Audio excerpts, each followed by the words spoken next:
What is up, Dallas Cowboys fans? It's Tim. It's another Cowboys Daily Blitz. Happy Thanksgiving to everybody, or Thanksgiving Eve. Hope you're enjoying some time off work, spending time with your family, if that's how you decide to do things this time of year. Some of us are left to work so that you can enjoy the Cowboys. Another NFL action tomorrow. The Cowboys, of course, take on the Washington Commanders. It is the 11th time in history the Cowboys and the Commanders have played on Turkey Day. Cowboys hold an 8-2 edge in those previous 10 games, and all signs point to it becoming 11 or 9 wins in 11 games, right? That's kind of the way things are looking. The Cowboys kind of rolling right now against the bad teams, which Washington clearly is.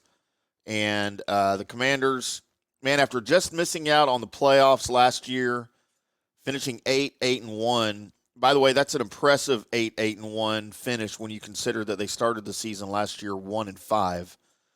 But even last year, Ron Rivera somehow was making lemonade out of lemons. Wow, how was that saying? I don't know how that saying goes. But man, this year, it's just all falling apart. The Rivera magic is seemingly gone. His seat is so hot, especially with new ownership.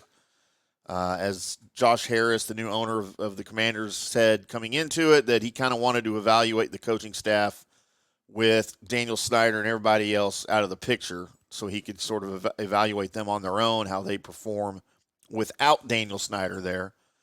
And, man, it's not looking good. I don't know what has happened to Ron Rivera. That defense really was the strength of the team last year.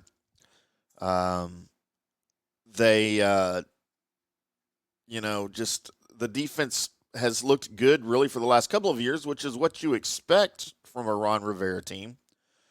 But, last year they averaged just 19 points per game. They won 4 games by 6 points or less. Last year they beat the Eagles by 11, 32-21, and if you remember, they throttled the Cowboys in the final game of the season, 26-6. But of course, that was a game the Cowboys they should have been interested in, as they should be interested in every game. That's what I subscribe to anyway. I don't believe this. You've already made the playoffs. You rest your players. You try to get healthy going into the postseason, especially when you don't have a bye. I don't subscribe to that. I don't like that thought process at all, especially for the Cowboys. They can't afford to take weeks off. They can't afford to not play their guys. All of their guys need reps. That's how they stay good, I think anyway. You may disagree with that. But, the Washington team we saw last year is not the Washington team we see this year. Last year, they played really well on defense. They allowed just 20 points per game. But, man, that seems like forever ago, as now the Rivera magic seems to have all but disappeared. They're 4-7 this year. They've been outscored by 69 points in those 11 games. The defense is allowing a full touchdown more per game this year at just over 28 points per game than they did last year. And speaking statistically in the NFL, that's like a Grand Canyon. I mean, that's huge for an offense to compensate for. But, when you look at the pieces that they have just let go, of course, at the trade deadline, they let go maybe 2 of their best defensive players, and Chase Young, who, by the way, 24 years old, a former second-round overall pick out of Ohio State, of course, in 2020, Defensive Rookie of the Year, dealt with injuries in 21 and 22, was healthy this year, was playing pretty well, but rather than go re-sign him to a big deal to keep him, to make him part of the team's future, they ship him off, which I don't have a problem with. Get whatever you can for a good player to help you build for the future. You're clearly not going to win now. But they shipped him off for a 3rd-round pick, for what's going to be a late 3rd-round pick, too. It's like they didn't even try. I don't get that pick. I mean, that's not quite up there with the DeAndre Hopkins trade from Houston to Arizona, which was equally head-scratching, maybe more so. But, man, that's how teams fall in the league, right? That's how teams F things up to epic proportions. And then you look at the other side, the other defensive end, Montez Sweat, your sack leader this year. you ship him off to Chicago. And again, you do that in order to, number one, not have to pay the guy. But number two, you want to use that to build your team for the future, right? So let's go see what we can get.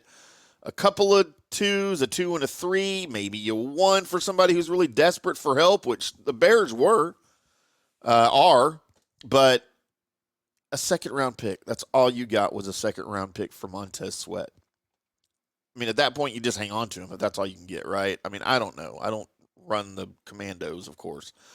But, man, it's just not a good look for Washington, for Josh Harris, the new owner. And I don't know what they're doing over there. Look what happened last week. They got embarrassed by the Giants.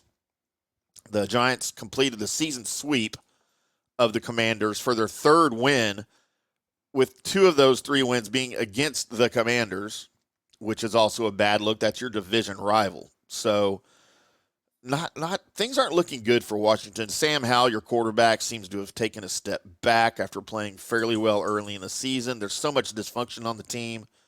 Dallas is favored by 12.5 points as of the time of this recording on Wednesday around lunchtime, Central Time. And it doesn't seem like enough for me right now. And I don't normally take lines that are that big in the NFL. Like anything over 7, definitely double digits to me. I don't take that. But for some reason in this case, it just doesn't seem like enough. The Cowboys are rolling, as we mentioned, against bad teams, which the Commanders are. Dallas is still chasing the Eagles in the NFC East. I think 2.5 games now is what it is after the Eagles somehow managed to pull out a bass-backwards win over the Chiefs on Monday night. And by the way, I don't know if you guys feel the same as me. Anytime anything good happens to the Eagles, it makes me physically sick to my stomach. I just cannot stomach that team, man. Is there a more hated team for Cowboys fans than the Eagles? If there is, please let me know who your biggest hated team is in the NFL, if it's the Eagles or somebody else. To me, it's the Eagles, and then it's San Francisco, and then I'll hate the Giants and the Commanders. But you almost feel sorry for the Commanders and the Giants at this point, but it is what it is. That's just me. Really, all Dallas hopes to do is take care of business against the Commanders tomorrow on Thursday on Thanksgiving, because the schedule does not get any easier for the Cowboys, who, again, are chasing the Eagles. You need the Eagles to start losing while the Cowboys are still taking care of business. Dallas has, after Thanksgiving, you have Seattle, Philadelphia again, Buffalo. They kind of suddenly seem beatable, right? But that game's in Buffalo in the middle of December. So anything can happen there. And then Miami and Detroit, all potentially playoff teams, right?